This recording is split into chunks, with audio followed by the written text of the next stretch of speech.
Pastor Wilkins of Chasing Our History. We are at the Magnolia Plantation in Charleston, South Carolina. What you are witnessing, what you are looking at are slave houses from the early 1800s. Some of them are missing, but you see a common practice. Slave houses, slave breeding. They were breeding slaves out here in these houses. They were breeding slaves out here at the Magnolia Plantation in these houses. South Carolina was rich in slave breeding. We just left another plantation where they were breeding slaves. They're rich in breeding slaves. Look at this, all the way down there, all the way through here, all the way down, slave houses where they used to breed the slaves. Breeding, just like animals, just like they do chickens and stuff today, all right? This was it. So didn't no millions of people keep showing up on no boat. It was a lot of breeding going on. They had whole, plantations were just for breeding. That's it. We're going to go there. We got a bunch of women. This is what y'all going to do. Y'all having kids. Probably got 4 or 5 women in each of them little shacks. And they had Mandingo breeders. They would take the strongest, most able-bodied of the men, and they will put them in a stall or designated area. And depending on who they were forcing this young man to mate with, they would either let him do it without a sack over his head, or if they was making him mate with one of his relatives, they would put a bag over his head so he would still carry through with it. These are the evils. This wasn't no slaves Playboy Ranch. This was houses of horror. Let's get that understood. These are slave breeding plantations. Look at that. These houses were used to breed slaves. All the way down, you see slave houses for breeding the slave, making their own reproduction right here in America. Pastor Wilkins, Chasing Our History. Be blessed. Reproducing free labor. So just like anything else, like making Nike tennis shoes, or like I say, livestock or whatever, fish, anything. Just, all right. They like, we seen the one video where the guy said we had too much cotton, or they had. He said there was so much cotton, there just wasn't enough people to pick it. All right. Whole industries was being built. People were getting rich. All they needed was more bodies. And they say, look, we need to dedicate some of this land. This was all strategic and systematic. We were the only items, the only property. We were the only humans deemed property, deemed items that could take care of themselves. It was just that simple. All you had to do was force us to mate. Babies came. We did everything. This wasn't like a farmer got a heifer that's pregnant and he got to make sure the birth goes well. No. Half the time we coming in helping master birth his damn kids. Y'all want me to snap this evening? That's quite all right. It's wicked. That is why we built this country. I don't give a dang about none of this FBA book.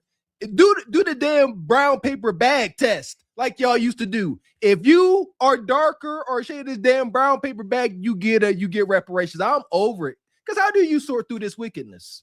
That's all I want to know. You see that? See, he got the scale right there, the white man. He weighing your cotton. See, when we pick cotton, we would bring it up there and get it weighed, and they would give us a token, See them out in the field picking it? Yes. And what was the token for? That's for your money. You turn that token in at the end of the day and get your money. All right. You probably wouldn't make no more than $2 or $3 a day, though. For how many hours? Sun up to sundown. You ain't work by the hour. You work sun up to sundown. Yeah, y'all got pacified in today's society. 9 to 5, 8 to 4s, 3 to 7s, or whatever. She said, so what was the hours? What shift did they work? He said, hours. Sun up, sun down. That was the shift. Folks out there like, well, at least they let them get off work. At least they didn't work them non-stop round the clock. They had to let them in so the daggone coyotes don't drag them into the daggone woods. It was just to protect their daggone property. Otherwise, they would have never stopped working them. Yeah, sun up to sun down. No. No, about time the sun came up, Massa had better look in his field and see folks working. Y'all don't get it. Not the sun come up. Okay, let's get ready for work. When Massa crack open his eyes from waking up, from touching himself and drinking cheap liquor, and he look out over his plantation, he better see feet are moving, picks are swinging, and folks are singing. All that. I was going to say, that's the thing about it. Master had to do very little. There was handlers. And those was the people that Master had to manipulate the most, because he had to manipulate the poor white people who for a long time, they felt just like the black people. They said, we are the same. Master say, no, it ain't. As long as y'all in control of them, they ain't equal to y'all. So show them every day in the harshest of ways, in the most inhumane ways, that you are better than them. Whip them almost to deletion. Have your way. Emasculate, castrate, all that. Let's talk about the horrors. So tired of people whitewashing over us being prisoners of war like it was some harsh labor. We were dehumanized by every chance they got. Every chance. Shout out to Nat Turner. Long live Nat Turner. The fields at that time. Okay, was that slavery? No, that was during the sharecropping era. That was after slavery. Do you know if all the sharecroppers always got their money? They had different ways to manipulate you, because the people that own the land, a lot of them own the stores and everything, you know. At the end of the season, when you turn your crop in for the money, they'll give you a certain amount and they take the majority of it. But they buy the seeds, they had the land and the equipment. You didn't have nothing. And most of the time, your living quarters was on that man's land. We're from Jackson. They took everything. Sharecropping. To put it very, very simple, you worked and your pay, your pension, everything was the fact that you could sleep in one of those quarters on Massa's land, protect them. Oh my goodness. That was the basis of most sharecropping situations, but I'm pretty sure there were much, much more heinous ones. Pretty sure there was ones where, Massa had to get access to your lady every now and again. I'm pretty sure there are many different terms. County, which represent the most large landowners in the state of Florida. You know what Mariana is? I've been to Mariana. Jackson County has the most black landowners in the state of Florida in one region. Wow. Because Jackson, Holmes, and Washington were where all the slaves were, because of the land we got up there. See, the land we got can grow, but South Florida, you can't grow nothing on that land but tropical fruits and stuff like that. So we can grow peanuts. And shout out to Florida. Like people say, the Indians and the Seminoles, that was us. Those were black people that were there, indigenous. And like you said, Florida was taken over and split up into 4 territories. And like I said, before they had one governor, there was 4 governors. And they would split the land up. At this point in time, where people were simply claiming land. We got a video we're going to show with like Thomas Jefferson and them, like, look, I want 100,000 acres, demanding it. We the most hated. We are the most hated. After this last deal with the reparation talk and negotiations, seeing how the U.S. and its best ally voted, they hate us. They despise us. I don't know why. Can somebody, there you go. I would like to know the answer to that, because the hate is pretty damn evident. So why would we expect them to acknowledge that we are natives? You see, for those that out there, oh, y'all ain't natives, why would they acknowledge it? They hate us. They don't want us to have any ownership whatsoever to the land. I hate it. See these peanuts right here? They're special to our area. We call them Dixarana. And they made for the peanut oil. And that's what we grow up there in Jackson County, that type of peanut right there. The farmers make pretty good money on it, but now they don't make, because the chemicals cost so much to spray them.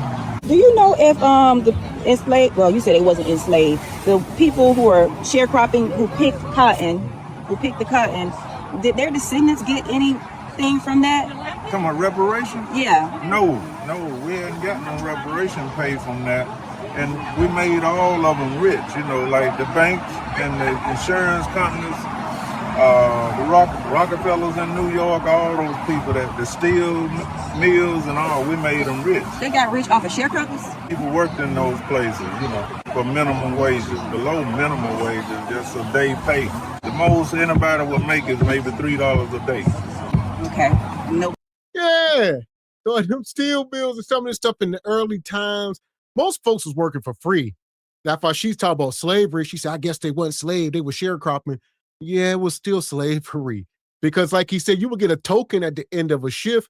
You may or may not get paid, and they will pay you whatever they want. Here's $2. Thanks for your labor for today. We'll see you tomorrow at sunrise. Sometimes they cut off your daggone man parts for your troubles. Speaking of peanuts, shout out to George Washington Carver, one of my favorite ancestors, brilliant brother. He created many things out of the peanut.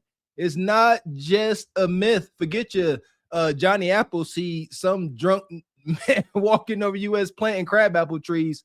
George Washington Carver created, I'm going to look it up. I'm posting in the Patreon. He created items for the military, obviously, different foods, different oils, just from the peanut. George Washington Carver was deemed loopy, even though he invented glue, military glue, you know, different things, because he said the peanuts talk to him. He said the plant they talk to you, they tell you what they can do. He didn't mean that literally. He meant being in tune with it. This brother was so brilliant that a white couple took him in. You know, they had to claim his genius. And you want to know what they did to him? So he wouldn't end up messing with their daughter. Nobody can live off that. Well, at that time, food, you could have your basic food, clothing, and shelter. The basic food, because food was not that expensive. Okay. And see, during this time of the year, which was harvest season, that was hog killing time and syrup cooking time. You had to have those essentials to make it through the winter and everything. Every year, this time of the year, we'd be killing hogs and cooking cane syrup. Because that cane syrup provided you with the sugar you needed for anything you needed, like breads, anything. You know, sugar is one of the highest traded commodities in the world. Anything you ate today has sugar in it. And Florida has the biggest sugar refineries in the United States. Next, Louisiana, and then Texas. They were very brutal on the slaves in Louisiana, like New Orleans. Very brutal. At the sugar plantations. Yeah, they used to use sugar plantations as punishment plantations whenever the slaves would run away. Yeah. I found that shocking when I found that out. So what we do now. So the sugar plantations, we always talk about cotton and timber. Yeah, that sugar, one of the most traded things on earth. Like he just told her, everything you done ate today, for most people, y'all who ain't living off the land somewhere, you done ate some sugar today. Like he said, it's the most traded commodity on the planet. All right, and here we are. And they're going to work you hard. Like the Winn-Dickie Mining Company off of Django. They're going to work you. They're going to work you till your back go out. Then they're going to knock you upside the head and throw you in the ninja hole. And that's going to be the story of Jihan. He's talking about hog killing time. There's a story of our resilience of hog killing time. Is the time of year where I think around fall where you start to slaughter the hogs and get ready to dry the meat and stuff for the winter. So there's a story, it's documented, where our ancestors put old tricky trick on old Massa. They went out to the hogs, knocked them all upside the head, and when they got Massa, said, Massa, all the hogs is sick. The meat ain't no good. Massa was mad as a rattlesnake, but he said, you know what? We can't eat that bad meat, but y'all can.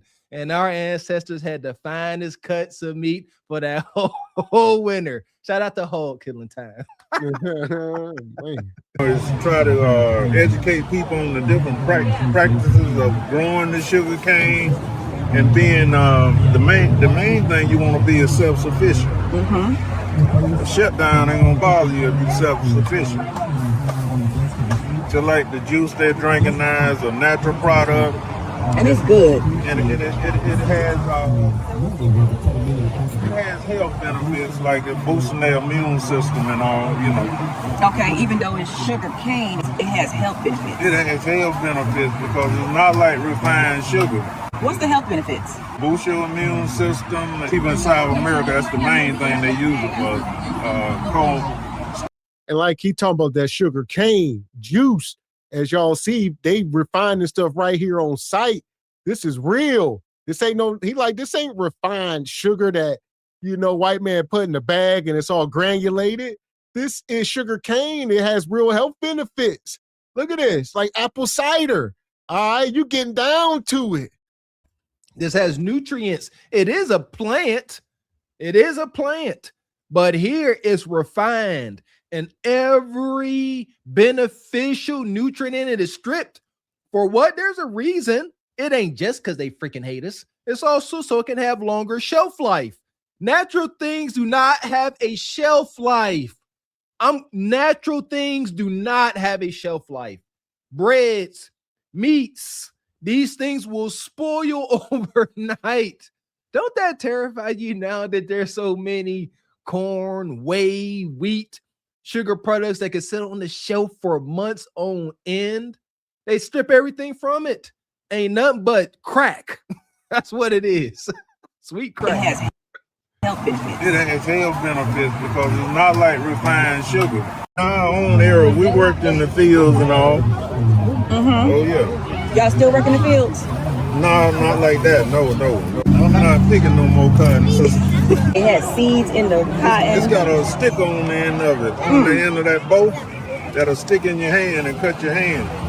The boll weevil came, and that's what ruined the cotton industry. Oh, yeah, the boll. And that people don't talk about that. Who brought the boll weevil here? That devastated the cotton industry, as y'all see. The U.S. cotton industry in the late 19th century, early 20th century, by feeding and laying eggs in the cotton bolls. And so it was like ruining whole fields. All of a sudden, maybe they were sent by God. God said, we're going to put an end to all these cotton fields. Amen. Some things that's good for the goose ain't good for the gander. That's what I'm trying to say. Fret not. We gonna be all right. Listen, let it. It's all just got to come crash down just a little bit, and they calling it. Salute to the boll weevil with your bad self. Listen here, masters out there, mad as a rattlesnake. I know our ancestors were jumping for joy. Ain't got to work at least for a little while. Then we definitely paid the price for the loss. Lost crop. He definitely took it out on us. Matter of fact, I take it back. Wasn't no damn winning. Yeah, crop bad. Yeah, somebody got the pears. Give me my rope. Yeah, we about to have a picnic this evening. Matter of fact, gonna have 2 of them until y'all do something about my cotton. Hey, go through this cotton, boy, and I want you to go through and pick out every weevil and egg. I can't see the eggs. Well, no. Well, I'd imagine, like you said, I'm sure the slaves probably got blamed for it. Like, y'all did they like, what is all the crops are being ruined? What have y'all done? Gotta blame somebody. Shout out to the boll weevil, though. End it. There you go. But master plan is something else. Like I said, that wasn't the only crop. Sugar, wheat, soy, tobacco, a lot of tobacco. Boll weevil, yeah. Well, thank you. My name is Danny Sylvester. We're at Renaissance Park in Marietta, Florida, and we do African American cultural preservation, techniques, food ways, anything that African Americans did at the turn of the century.